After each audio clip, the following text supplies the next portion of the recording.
জড়িত রয়েছে তাদেরকে শিক্ষাদানে ভর্তি হতে হবে। এই শিক্ষাদানের মাধ্যমে আমরা ভবিষ্যতে অঙ্গীকারশীল এবং দায়িত্বশীল নাগরিক গড়ে তুলতে পারব।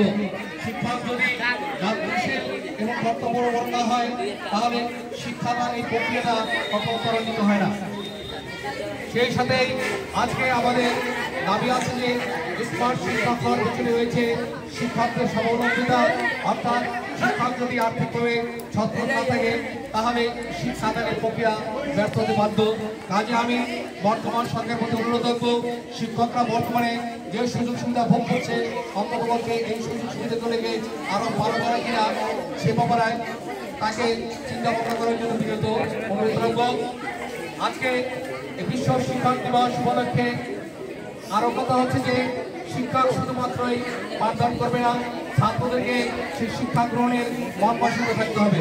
শিক্ষক যদি শিক্ষা গ্রহণের মন মানসিকতা না থাকে তাহলে শিক্ষক যদি যতই ব্রত হোক না কেন, যতই অঙ্গীকারবদ্ধ হোক না কেন, যতই নিবেদিত প্রাণ হোক না কেন, সেই শিক্ষাদান কোনো ফলপ্রসূ হয় না। কাজে শিক্ষাদানের পাশাপাশি ছাত্রছাত্রীদেরকেও পড়ালেখার প্রতি মনোযোগ হতে হবে। জানি যে উন্নত প্রযুক্তির মধ্যে দিয়ে আমরা চলছি, আমরা ইন্টারনেটের যুগের মধ্যে পার হচ্ছি। ইন্টারনেট ব্যবহার করার মাধ্যমে আমরা বর্তমান সময়ে ফেসবুক, ইউটিউব সহ গুগল ব্যবহার করছি।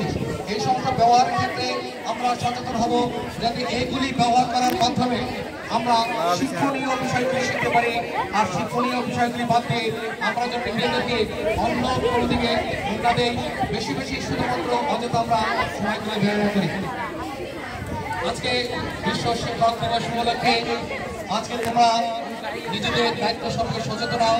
আমরা যারা শিক্ষক আছি আমরা ওই শিক্ষকরা